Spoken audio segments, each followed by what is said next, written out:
I wish he could have told us about the world he saw.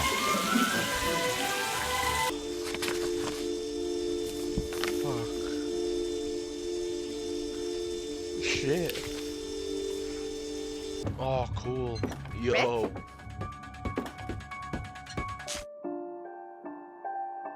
We've just played him. Why is he back? Yeah. I'm scared.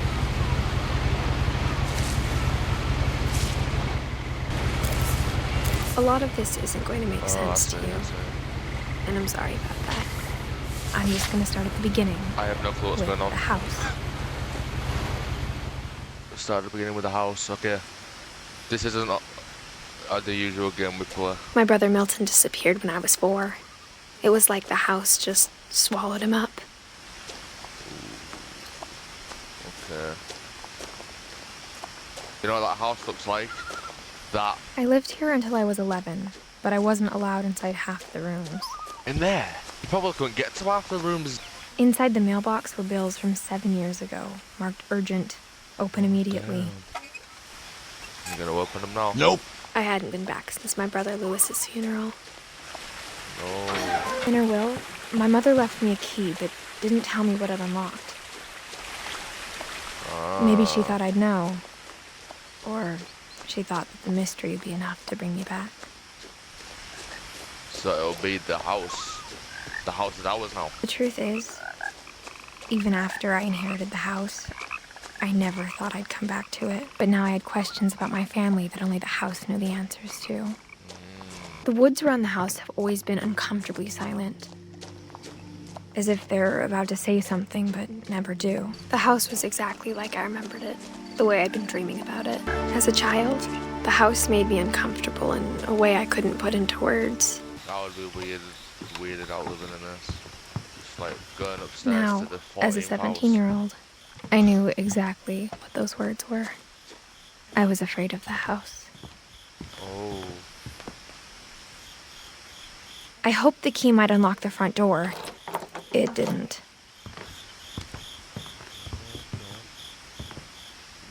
That's missing poster. Uh-oh.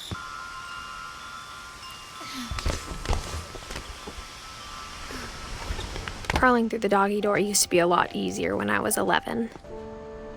The power had been turned off the night we left.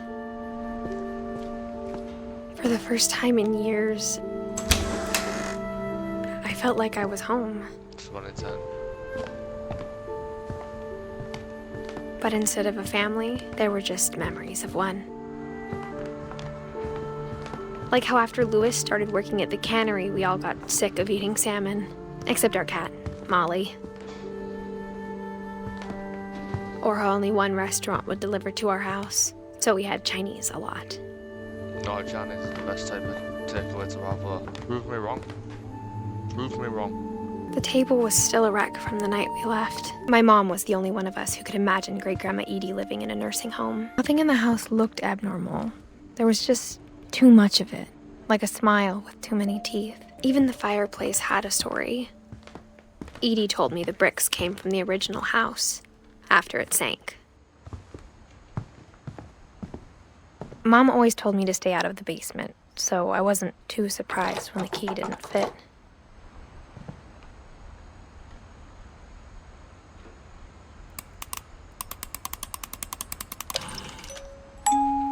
Great-Grandpa Sven built a music box for Barbara, along with the rest of the house. After Milton disappeared, Mom sealed up all the bedrooms. Then Edie retaliated and drilled peepholes. Drilled peepholes? My Grandpa Sam spent 7 years sharing a room with his dead brother, Calvin. As a kid, I just assumed every house had peepholes and sealed rooms you weren't allowed inside of. Bruh. The last time I was in Edith Sr.'s room, I was 10 and she was painting my portrait. I don't like these rooms. Whenever people ask me about my family, Bigfoot. the first thing they always want to know about is Barbara. Barbara was a child star for 2 years, until America grew out of it. Mom must have locked the third floor stairs on the night we left. This is Molly always seemed like a girl I could imagine being friends with, if she hadn't died in 1947. Well, how long ago was that? 1937 to 1947. Damn! They're dying young, aren't they? I spent a lot of time playing in Great Uncle Walter's room. No, this is a room I could I get think my along mom with. sometimes regretted not sealing it up. Yes. Louis told me there were secret passages, but I never believed him. 20,000 leagues. Ooh, we found what key we needed. Or what we needed for the key, I mean. Get me in. Turns out, my mom was really good at keeping secrets. Now it was time to find out what my mom had been afraid of. Oh, here we go. Oh, the music's kicking in. From the paintings on the wall, it was clear my brother Milton had been here before me. Reading this, maybe it sounds like I had a plan, but I had no idea what was behind that door. Just like I had no idea where all this was gonna lead. Uh-oh. I grew up Molly's gerbil had a tiny bedroom with its own even tinier gerbil cage. Being inside for the first time, I felt like I'd stepped behind a painting.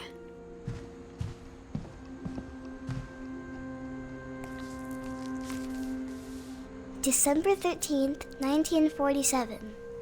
Dear Diary, I'll be gone soon, but I wanted to tell somebody about what's gonna happen. It started when Mom sent me to bed without dinner. I woke up and I was starving, so I looked around for something to eat. No, we're not eating that. Fish. No, we're not eating that. Oh, that was close. Starfish.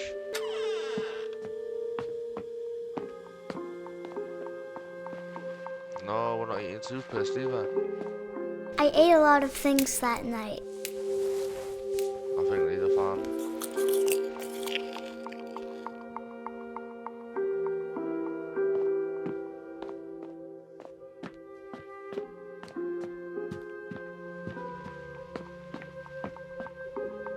My Halloween candy was all gone. Mom, can I come out now? Sweetheart, it's late. Go to sleep. The gerbil food was dry, but I didn't mind it. Nah. Then I heard chirping outside my window. It was a barn swallow going back to her nest. I reached out for her.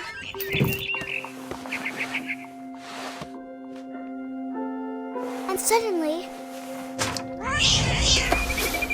I was a cat. What? Wait, what? I tried to be quiet, but the bird was really scared.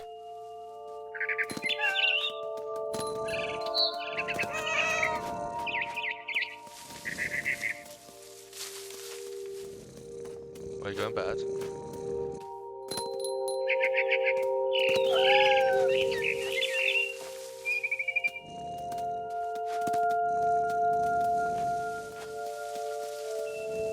Mom and Dad didn't even look at me.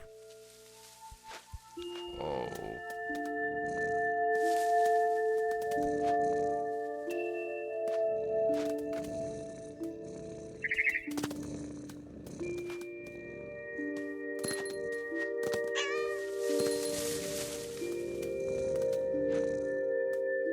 I hope this doesn't mean what I think it means.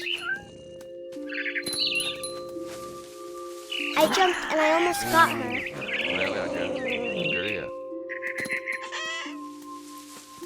I could tell she was getting really tired. Now I was up in the big tree. I promised Dad I wouldn't climb it anymore. All I cared about was eating that mama bird. I gobbled her up. And suddenly, I was an owl. First, all I heard was the wind. Then I heard little teeth nibbling in the grass.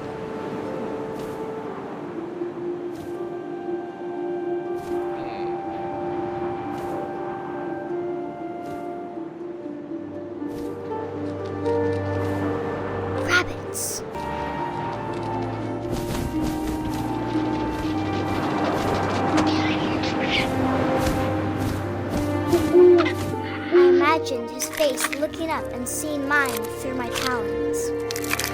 I swallowed him up, and I didn't chew one bit. Then I flew off to find something bigger. A mama rabbit.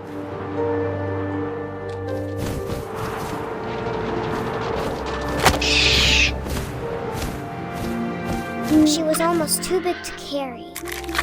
I started choking, but I couldn't stop eating. And suddenly, I was a shark.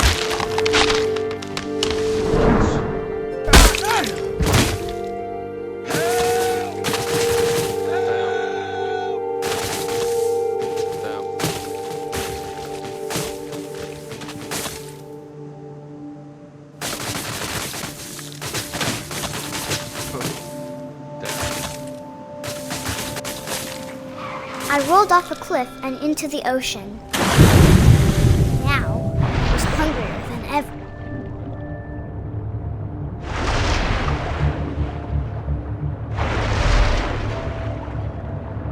I wanted fat, juicy seals.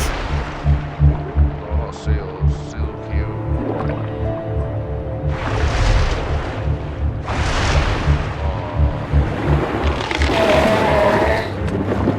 Off her flipper, and it tasted really good. No.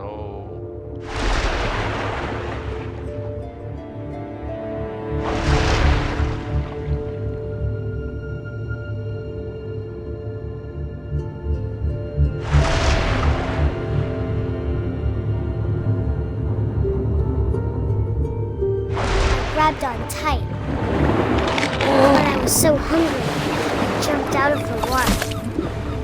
When I opened my eyes, everything had changed.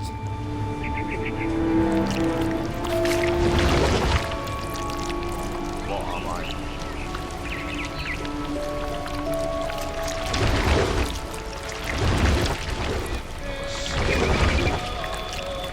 Now I was a monster, and I smelled people everywhere.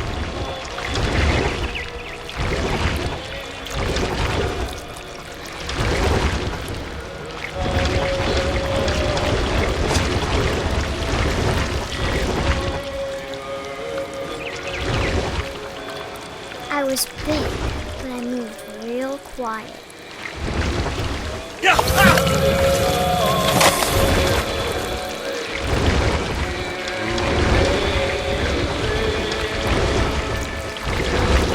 I wanted to stop, but also I didn't.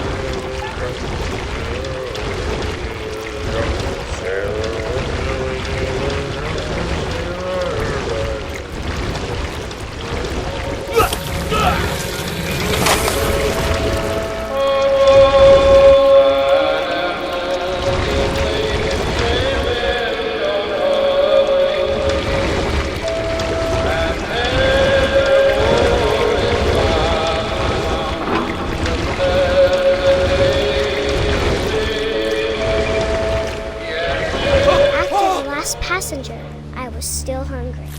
And across the water, I smelled something new. Something I had to have, so I swam towards it. Okay. I slithered onto the sand, and the good smell went into an old pipe.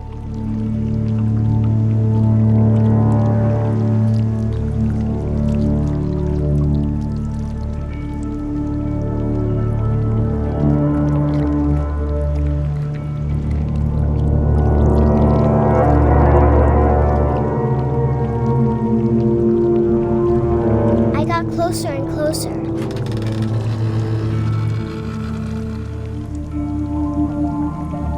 Over and over again. All of my stomach started growling. And suddenly, I was me again. I held my breath for a long time, but I couldn't hear anything. I think it's waiting for me to fall asleep. But it's not going to wait much longer. It needs to feed, and we both know I will be delicious.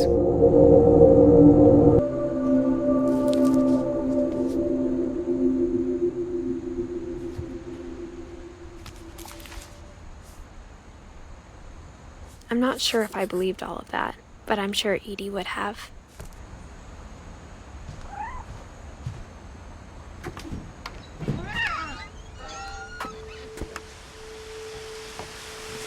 So This will be obvious later, but my mom never told me any of these stories. Edie would have, but Mom didn't like bringing up the past. Though, when we adopted a stray kitten, she was the one who named it Molly. I spent a lot of time in Great-Grandma Edie's room. Her room was like a museum. For 500 years, the Finches have been famous throughout Norway for their fortune and misfortune. Look at the floor. No. The only trace Grandpa Sam's first wife, Kay, left on the house was the pink bathroom. And the alcohol in the bathroom. And the chair in the bathroom. Even in her 90s. Sometimes Edie seemed a lot younger than my mother. When Edie told people Sven was killed by a dragon, she could also have said he was building a dragon-shaped slide that collapsed. Built 1937. One summer, they evacuated the island, but Edie refused to go. For a few weeks, she was a celebrity. I hadn't thought of myself as Edith Jr. for a long, long time. Edie gave a big interview about a mole man living under the Finch house. My mom was furious. There's a secret in the bathroom.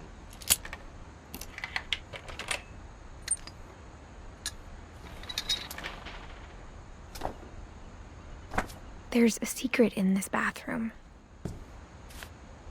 It's in the last place you would look. It isn't in the cupboard. It's hidden in this book. Oh.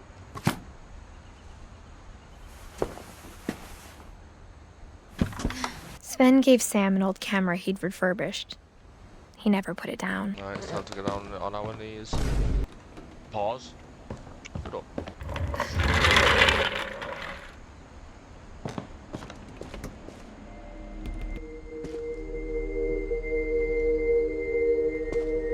What? Why are they all dying so young? I knew Grandpa Sam had a twin.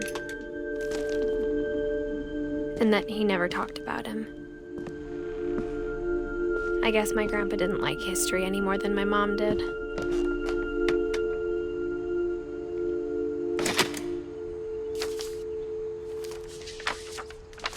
How I Want to Remember My Brother by Sam Finch. The thing I remember is that when he made up his mind, that was it. My brother said he'd die before he ate another mushroom. And he did. So since we're remembering them, is when we cut to these, is it just showing how they died? At Barbara's funeral, we swore we'd never be afraid again. And he wasn't. I think Calvin always wanted to fly. Sam! Calvin! Dinner's ready! Coming! But that day, he finally made up his mind to do it. What? I told him going around was impossible. Maybe if I hadn't said that. Calvin! I'm not gonna tell you again! Maybe if the wind hadn't picked up. Then maybe he'd still be here. But I doubt it. I think he'd already made up his mind. That's what I want to remember about my brother.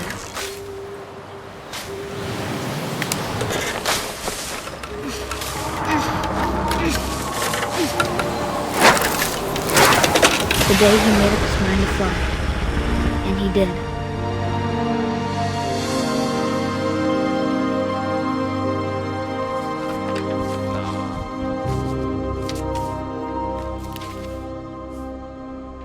Calvin's story felt strangely familiar. When Look I how was young younger, they all I remember died. trying to do the exact same thing. Oh, damn. After the funeral, Edie roped off Calvin's half of the room. Mom said Grandpa Sam enlisted at 18 and never set foot in the room again.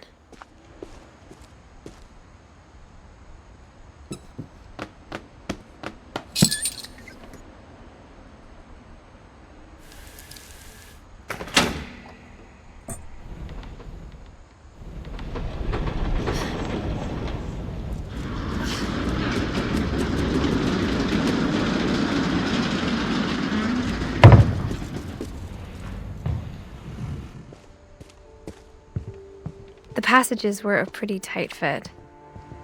They'd obviously been built for smaller hands and bellies.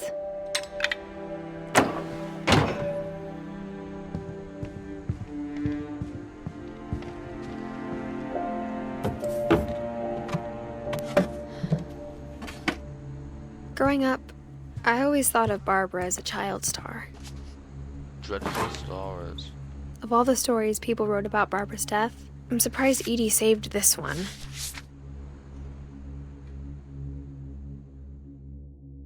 Old Jack here with another ghastly tale inspired by America's most unfortunate family. I'm calling it The Surprise Ending of Barbara Finch. As a child star, Barbara was famous for her scream. Now at 16, she was all washed up. A has-been.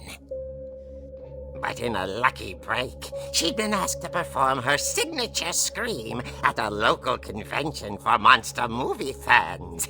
It was just the boost her career needed. Unfortunately, her scream hadn't aged well. Getting better. I think you just need the right motivation. Her biggest fan and current boyfriend, Rick, was about to demonstrate when...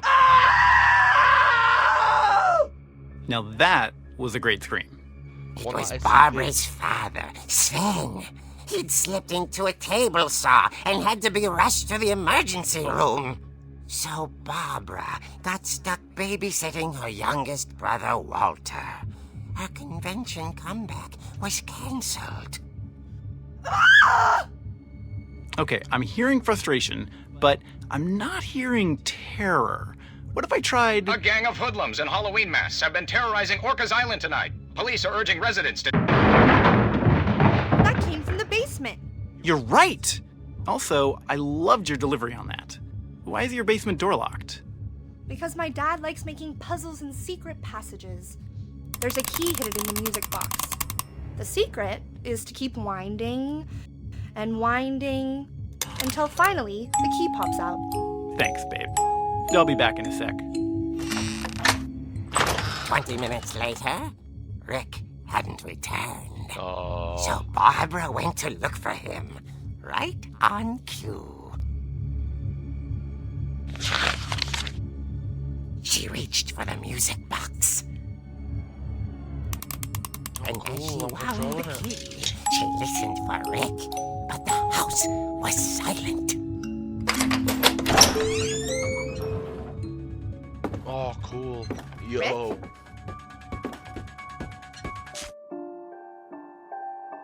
We've just played him. Why is he back?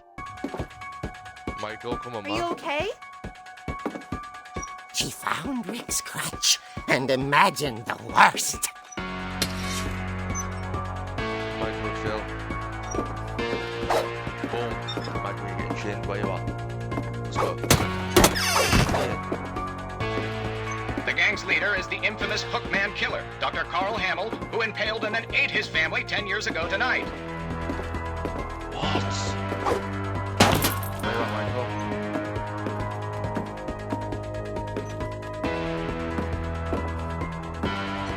The old fridge rattled and grew still. Let's go. Pull on. Oh dear! Boom, have that. Oh! Rick?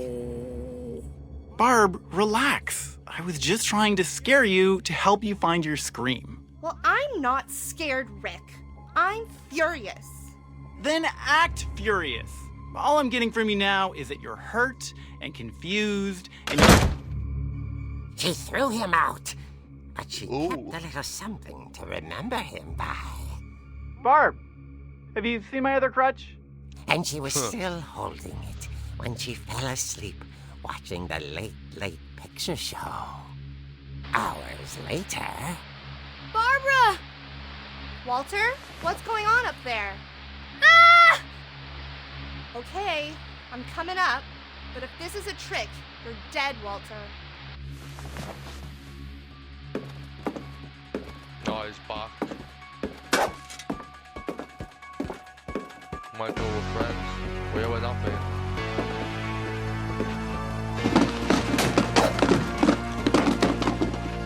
The statue on fire.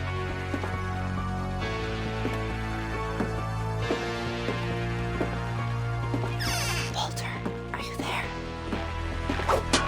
Walter had vanished, Oh. but his bedside radio was still on. Orcas Island police describe the man as 6 feet tall, with a steel hook for a hand. Residents are urged to lock all doors and windows and notify the police of any suspicious activity. Barbara turned, saw the hook man, and was speechless. He was quite smashing. And here he was. He couldn't get enough of Barbara. Okay, Barbara, there's gotta be another way out of here.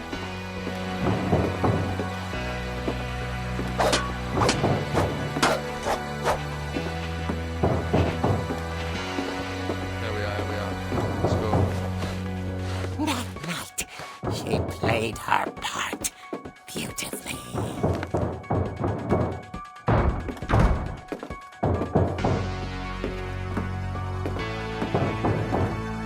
Molly's door hadn't been opened in years.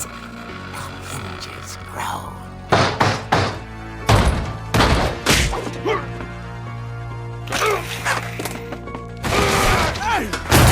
He wasn't moving, but she sensed the story might not be over yet.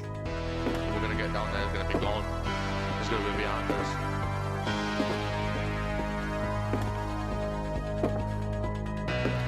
There it is. The hookman had vanished. She listened for his breathing, but all she heard was...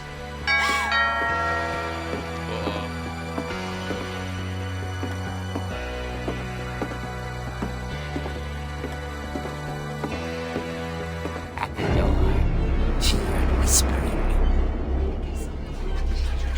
It was coming from inside the house. Uh-oh. Oh dear. The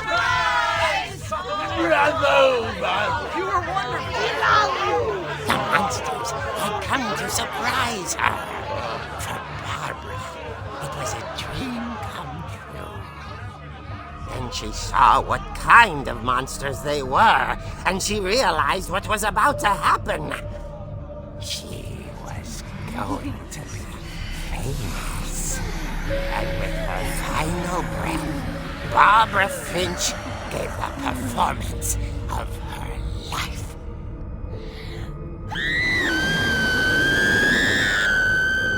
I wasn't there myself, but I hear Barbara was magnificent. Poor girl. She had a taste for stardom. But unfortunately, so did her fans. Of course, the police blamed it all on poor Rick, who disappeared the same night. And little Walter? Hiding under his bed the whole time. He took it all pretty hard, but that's another story. As for Barbara, tucked inside the music box was all they ever found of her. Her ear. Oh. Now that's what I call a real eerie tale. Damn.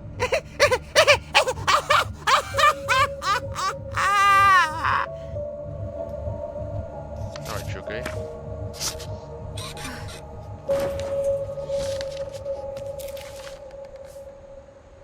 Edie told me all Barbara wanted was to be remembered, as absurd as that comic was.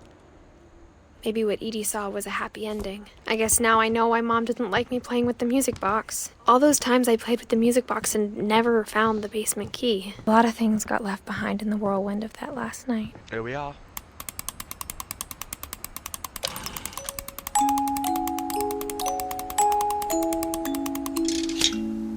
Oh.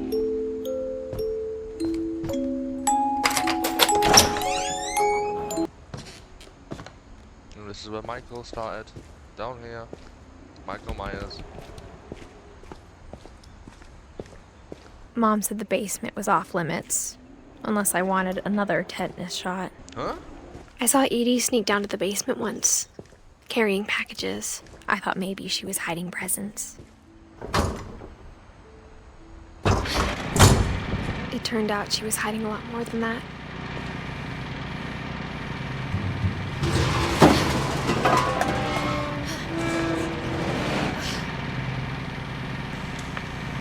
I remember asking Mom once about where Walter had gone.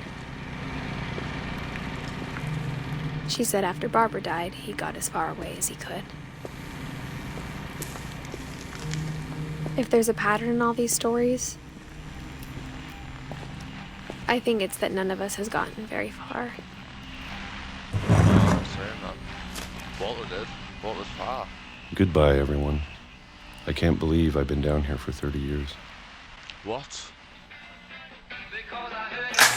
On that first day, after the shaking started, I didn't think I'd survive a week.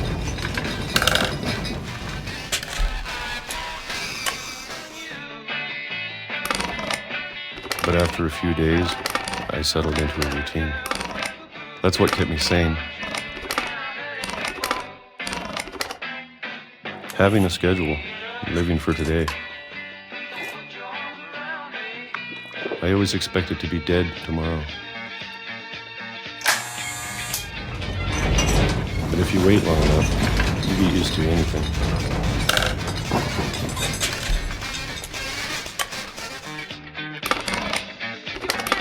Even a monster on the other side of the door starts to feel normal.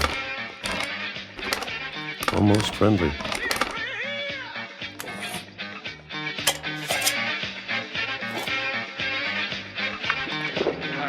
And then one day, everything just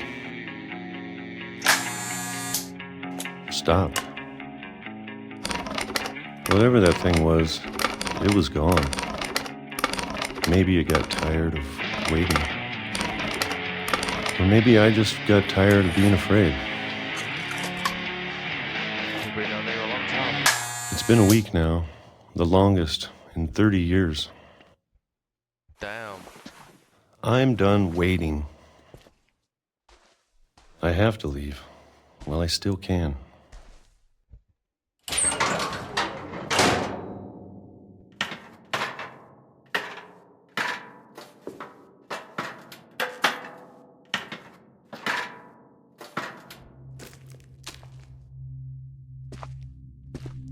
I know it's out there, somewhere.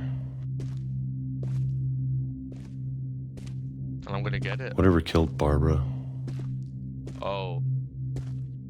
and Molly Oh. and Calvin. We're gonna get it. I'm gonna hammer Maybe it. this is all a mistake.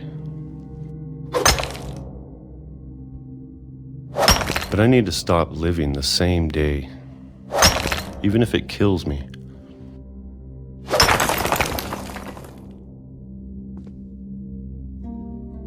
Whatever's out there, I want you to know I'm ready for it. I'm going to appreciate all of it, especially the food. I don't mind if I only have a year left. Or a month. Or a single week. I'd be happy with one new day. I can already imagine the sun on my face. Oh, you got run over.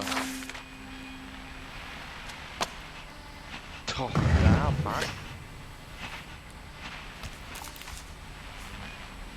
Walter died when I was 6. I can't believe my mom never told me he was down here. I'm sure my mom was trying to protect me.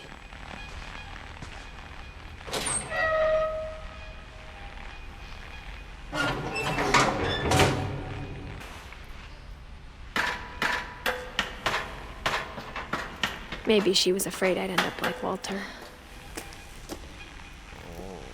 But if she never told me about an uncle under the house, can only imagine what else she was hiding. Want to make the same mistakes she made. We're the only one who survived out of every single person in our family. Trying to bury something that's still alive.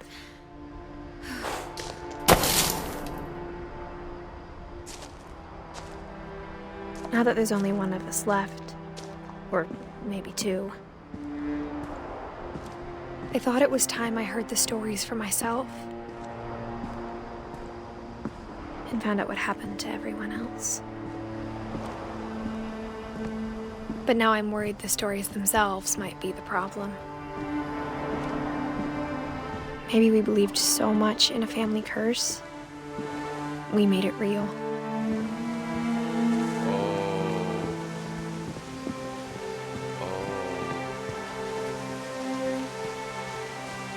I don't know if I should even be writing this. Maybe it'd be better if all this just died with me. But I thought you should know about your family and the history you're a part of. Though to be honest, I feel as lost as you probably do right now. I think the people in these stories believed them, for what that's worth. And when you look at the house, that history of imagination and stubbornness and madness,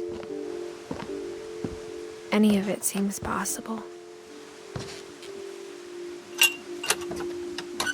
Now we're exploring the dodgy part of the house, right? I think we've been surrounded by death for so long, we've just gotten used to it. What kind of family finishes building a cemetery before starting the house?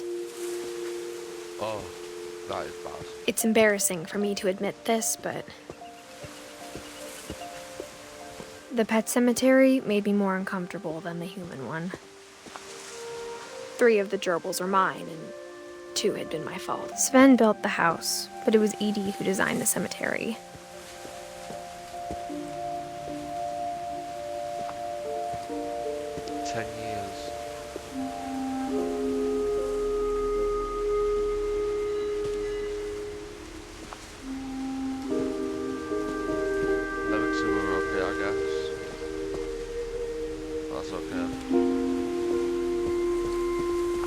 I'm sure Odin's monument had been Edie's idea. My mom was always trying to move on, but for Edie, the past never went away. She could see it poking out of the water at low tide. Edie said she dreamed about the old house every night. Edie's side was always easier for me to understand. But the older I get, the more I can see where my mom was coming from. What are these deaths? Her dad had been pretty strict, but it wasn't enough to save her brothers. She was just trying to do better. 9 months old. She lost 2 of her brothers, just like I did. I get why she tried so hard to protect us. So many things I wish I could ask my mom now. Part of me thinks this is what she wanted all along. For me to come back someday and find everything out for myself. But looking back on it now, if she told me there was going to be so much climbing, I never would have come when I was 22 weeks pregnant.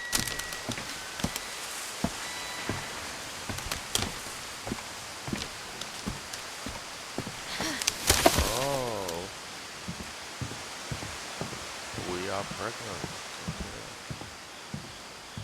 And we're climbing around the house. You could have waited for I never after. met Grandpa Sam, but I think he and my mom had a lot in common. They were both pretty intense. Buh.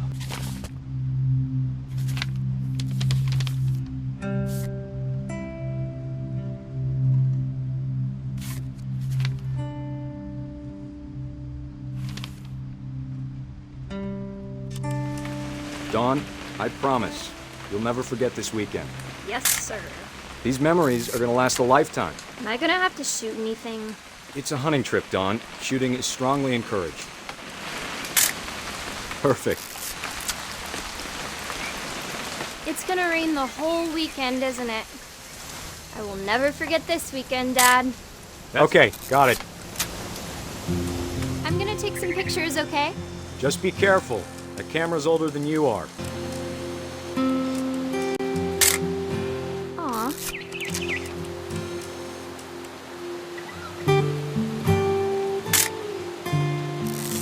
Definitely should not I've drunk all that coffee. Hey! That's a keeper. Just saying. I'm not always gonna be here, Dawn. You'll need to remember this stuff, if you want to survive. I'll be fine, Dad. You know who else thought he was gonna be fine? Some guy who died. Dawn, I'm being serious. I know, Dad. You're always serious. Doesn't being out here make you want to chill out? Well, to tell you the truth, I haven't been out here in 20 years. Dawn, don't you think you could find something more interesting to photograph? Dad! Good eyes, Dawn.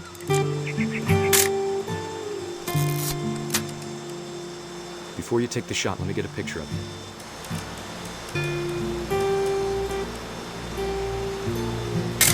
Dad, I... Let me get behind you. Do I have to do this? Dawn. Great shot, Dawn!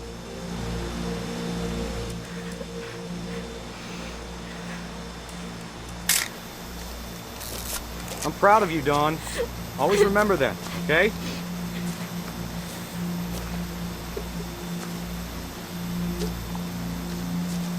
Dad, it's twitching. I think That's it's totally so- normal, Dawn.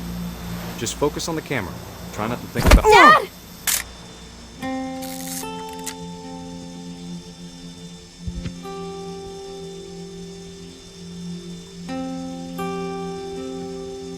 Bruh. Of all these stories, that's the one I wish most that my mom had told me. No, that's crazy, that one. Instead of hiding from death, Sam seemed to go out of his way to meet it. Sam spent his life shooting photos, but Mom said he got nervous being in front of the camera. I guess we're all afraid of something.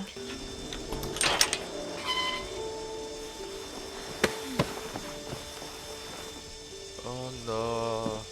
No. Oh, I can't do stuff like this.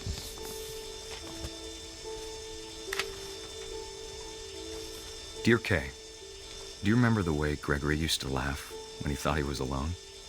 Like something funny was happening, but only he could see it.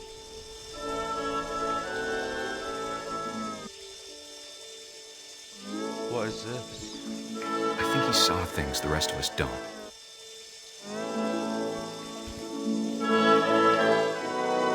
We're a baby in a box.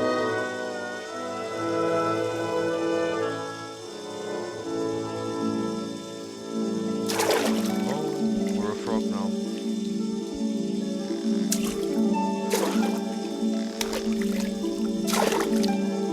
Vacuumed over, Gregory. It's time to... Hold on, sweetie. Hello? You shouldn't have that barrier when there's a little Sam, I baby told you I don't want to tap right now. in the bath. I wonder what he saw. What his world was like.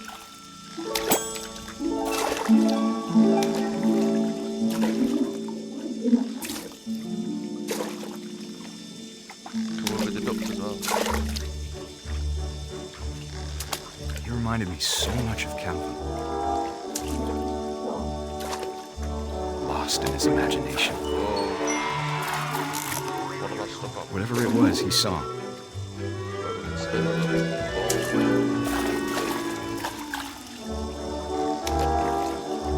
What, we're trying to escape the bath? Get in the middle. Jump out. So confused. Do we have to climb? It sure made him happy.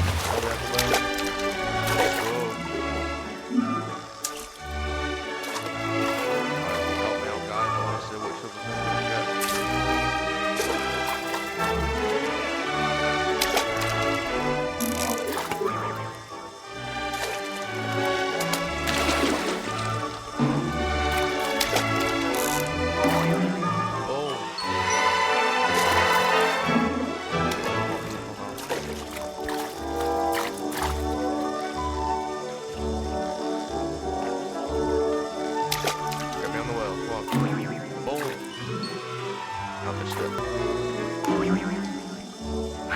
opposite of it sounds.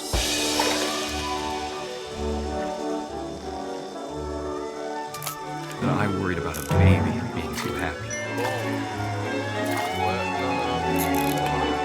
But I could feel him slipping away. Sorry about that, Gregory. I know you did everything you could. Maybe if I hadn't called that night. Maybe you haven't called that night. I wish you could have told us about the world we saw.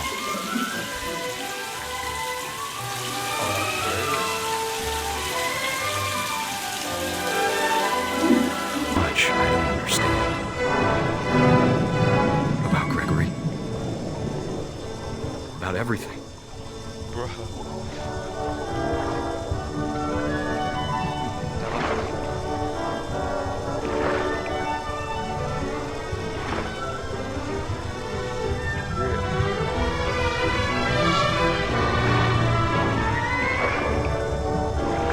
But I know what happened wasn't your fault.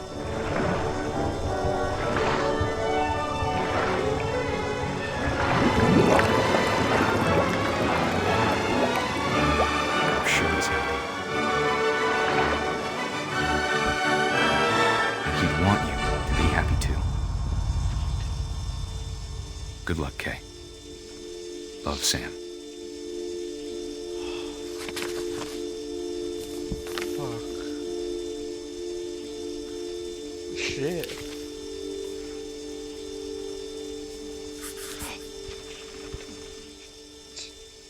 What the fuck? I can't imagine my mom ever writing poetry, and yet... A poem for Oh, Gus, such a child, man. who always said the wedding was a bad idea. Our father never hit us kids, at least not very hard, before the day my brother said with teenage disregard that he'd be dead before he'd see a wedding in our yard. Wow.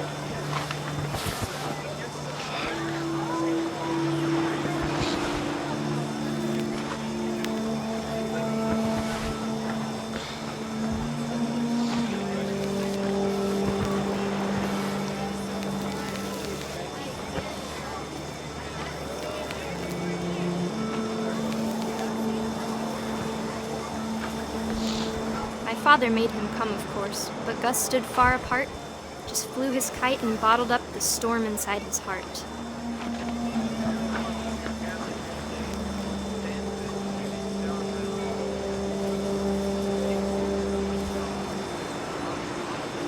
I tried to talk him out of it, but though he'd never met her, "We don't need a stepmom," were the words that I now remembered. pronounce you husband and wife.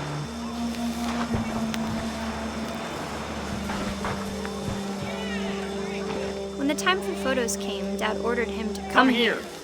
But Gus declined and as a sign held up his middle finger.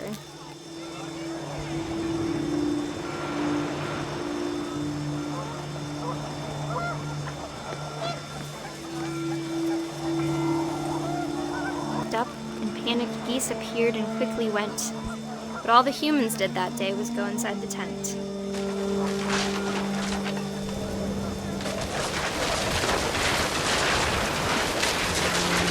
Rain came down in buckets then, but no one seemed afraid that nature might destroy the tent our dad had crudely made.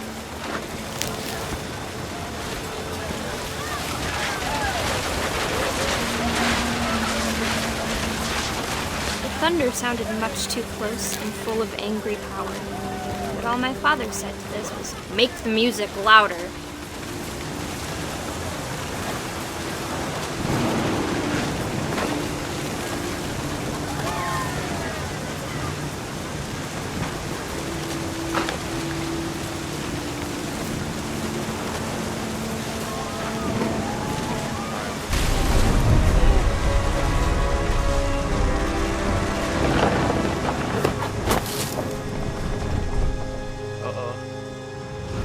I wish that I could truly say I thought about you on that day. Out there on the beach alone, just you, the wind, the sea, and foam. But I didn't, until we found you.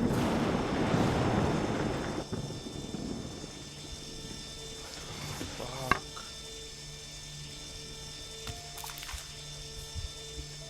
She never talked about him, but Mom told me once if I was a boy, they were going to name me Gus.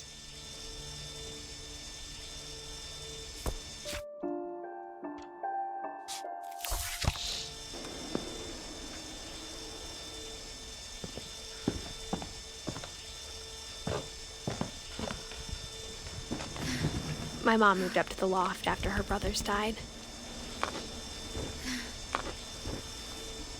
At the time, it was as far away as she could get.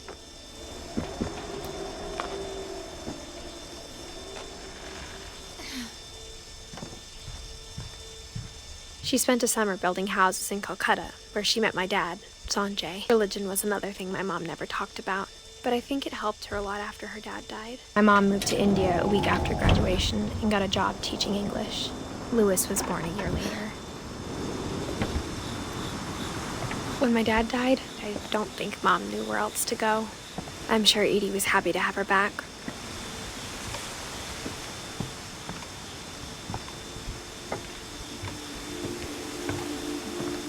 The house had to get a little bigger, but Edie was used to that.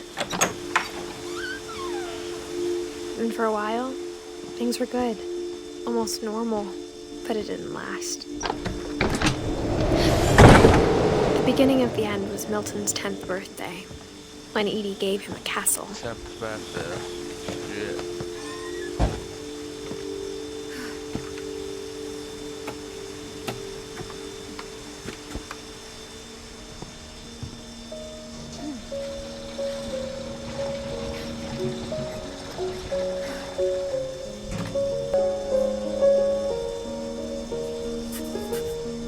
I was 4 when Milton disappeared. I just disappeared. Mom spent months searching for my brother. Then she sealed the doors. Whatever Milton had found in the house, Mom didn't want it getting out. Mom definitely blamed Edie, but I think Louis blamed himself. After he graduated, he just spent more and more time in his room. Until Mom got him a job at the cannery. Everyone always told me to stay out of Louis's room. Except Louis.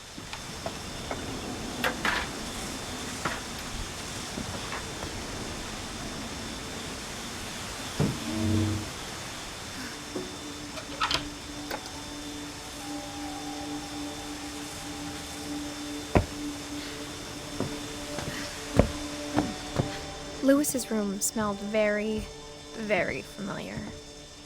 That part of him lived on.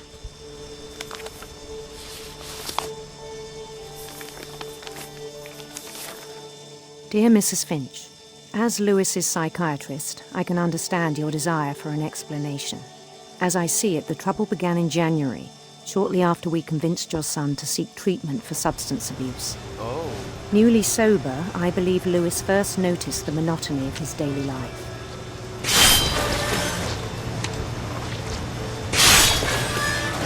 He kept working at the cannery, but he withdrew part of himself. In our sessions, I saw the same behavior. His mind began to wander. I asked him to describe it. He said he started small, imagining a labyrinth. He'd feel his way about. Then something moved. Bats. And toads.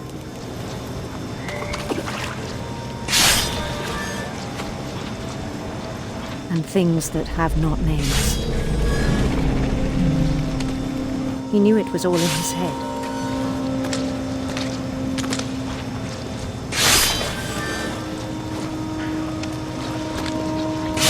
But he took it very seriously. I hoped he'd find himself.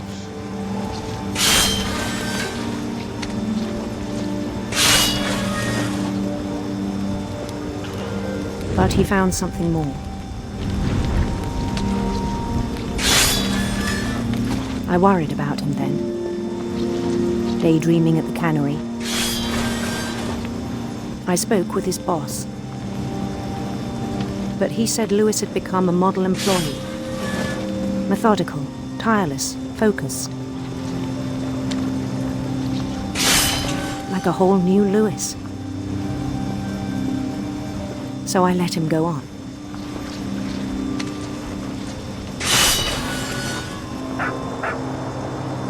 I even encouraged him. It seemed very promising at first. He told me he'd made a new friend.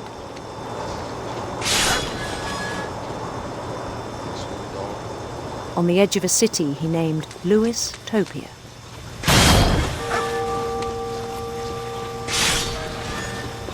He built the city up slowly, brick by brick.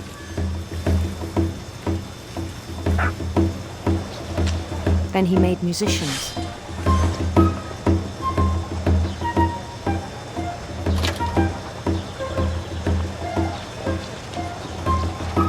And songs for them to play.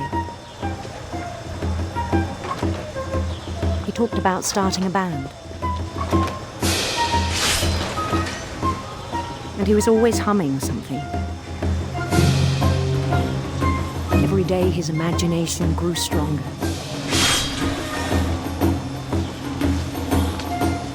He no longer spoke at the cannery. But his chopping was as reliable as ever. Then one day it struck him that all the cheering crowds, even the stones under his feet, were all in his imagination. So he could do whatever he wished.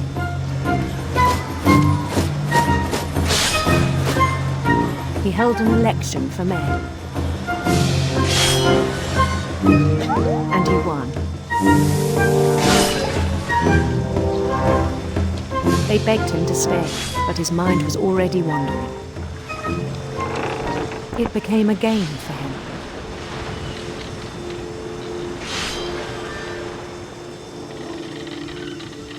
He'd conquer a city, then immediately push on. New Louisville.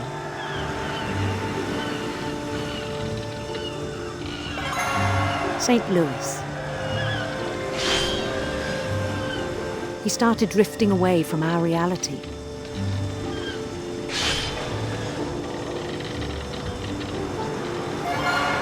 Minneapolis, until one day he forgot to go home from the cannery. Even as his mother pleaded with him, part of Lewis kept sailing on.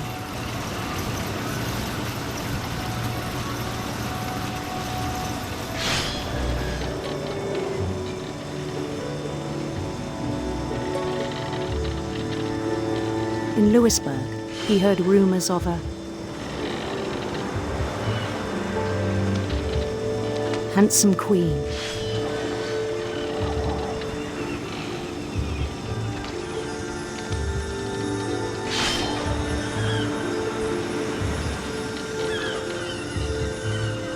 The queen was on her own quest for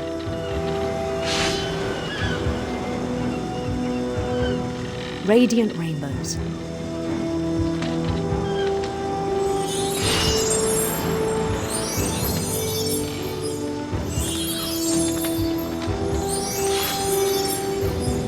He followed the sound of her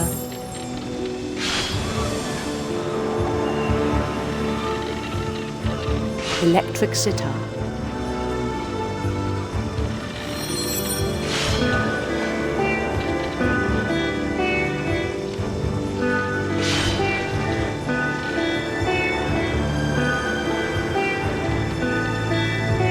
His chase led him to a golden palace east of the sun and west of the moon.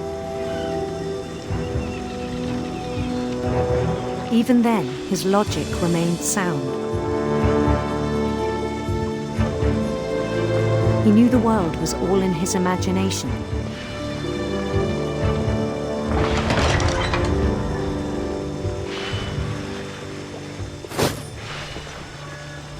But he was so proud of having created it. In his own eyes, he'd become something greater than a king.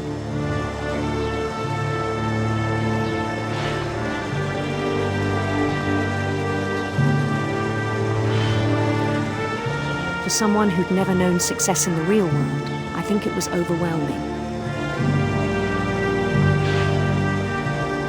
And then it struck him that the real Lewis was not the one chopping salmon, but the one climbing the steps of a golden palace.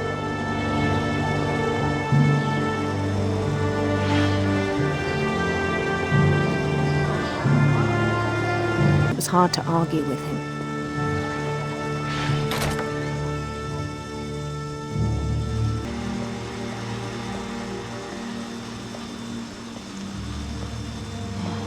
He began to forget the world we know. I think it pained him to remember Lewis, the cannery worker. He began to despise the man with a royal contempt.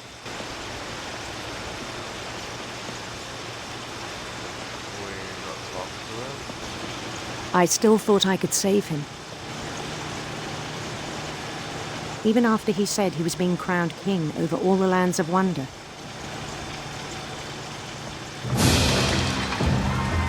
The palace would be packed with his companions.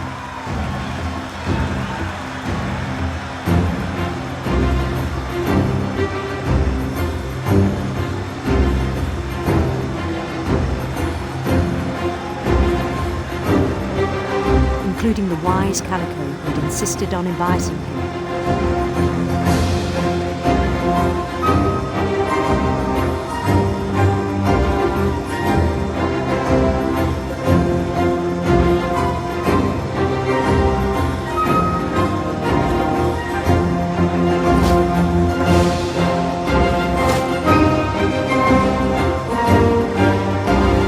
His queen waited, holding his crown.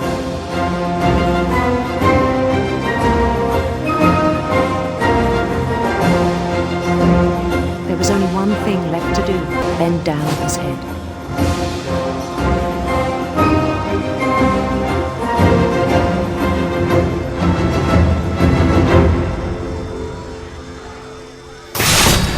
And the rest I think you know.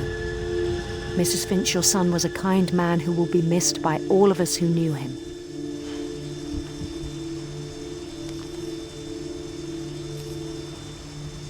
I wonder what the mum was thinking after all the children kept dying, all the family dying.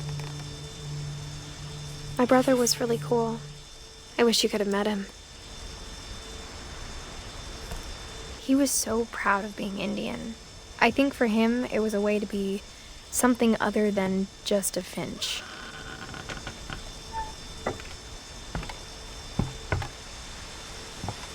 On the way back from Lewis's funeral, my mom told me to start packing. She waited until the day before we left to tell Edie. I'm not sure if she wanted to make it easier or harder.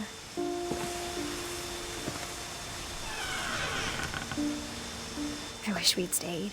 My mom ended up leaving everything behind. Damn. What happened that night had been coming for a long time. Maybe it should have come sooner.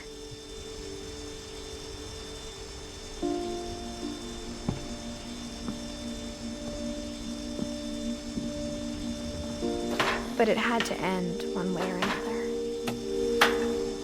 All that's left now is to tell you about that last night.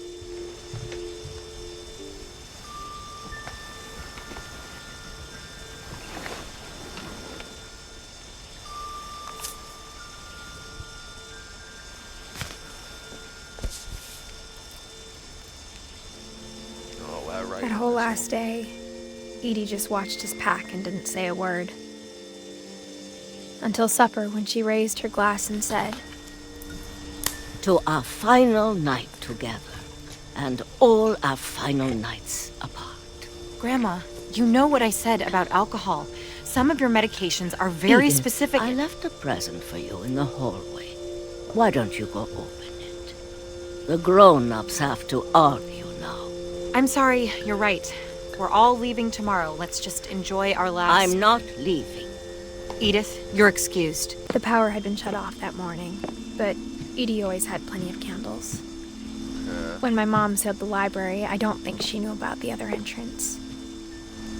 Or that Edie had a key to it.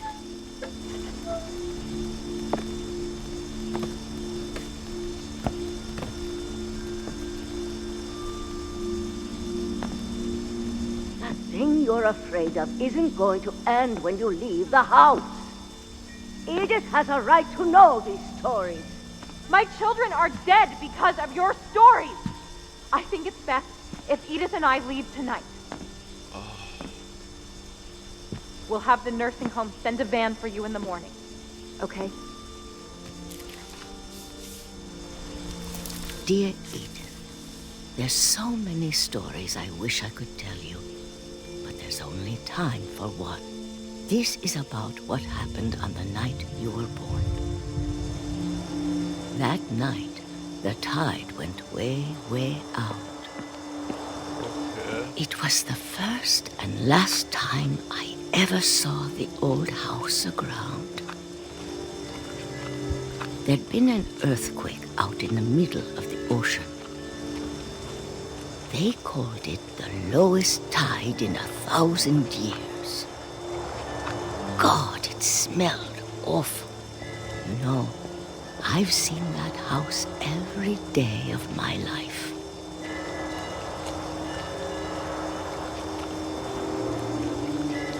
But I never thought I'd go back to it. When the fog rolled in, I lost my way.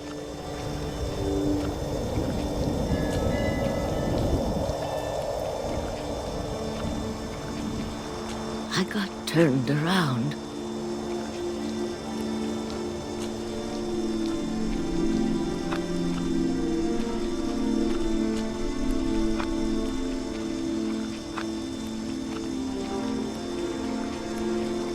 For a while, I wandered. I started seeing things. Things I'd forgotten had ever existed.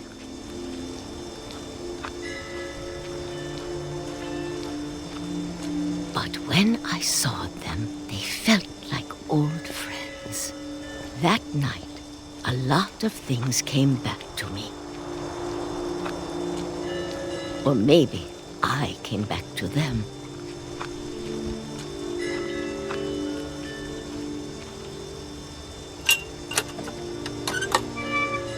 You're at the old house again. Things I can't explain, but that I need you to try and... Edith, what are you doing in here? It's mine. Edith! Mom, you're gonna rip it! Let go! I kicked and screamed, but Mom dragged me to the car. I never saw Great-Grandma Edie again. The next morning, the van came to pick her up, but she was already gone. After that, we moved around a lot.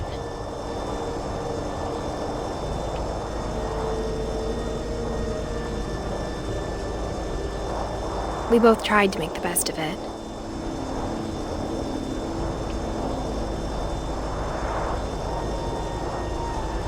Stop. A few years went by. Okay.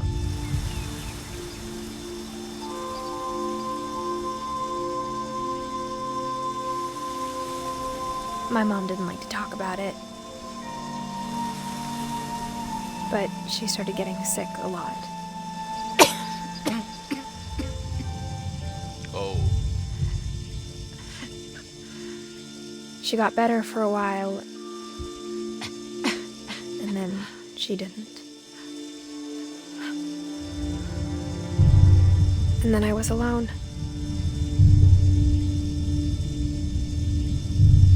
The last finch left alive.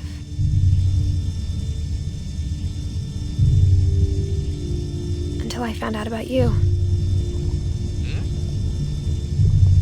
I'm still not sure what to tell you about all this. If we lived forever, maybe we'd have time to understand things. But as it is, I think the best we can do is try to open our eyes. And appreciate how strange and brief all of this is.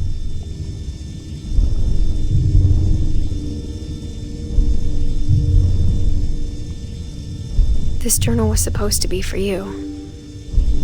But now I hope you'll never see it. I just want to meet you and tell you all these stories myself.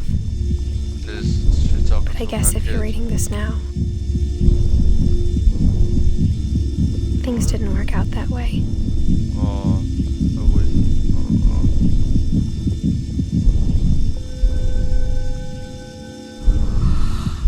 This is where your story begins. I'm sorry I won't be there to see it. It's a lot to ask, but I don't want you to be sad that I'm gone. I want you to be amazed that any of us ever had a chance to be here at all. Good luck.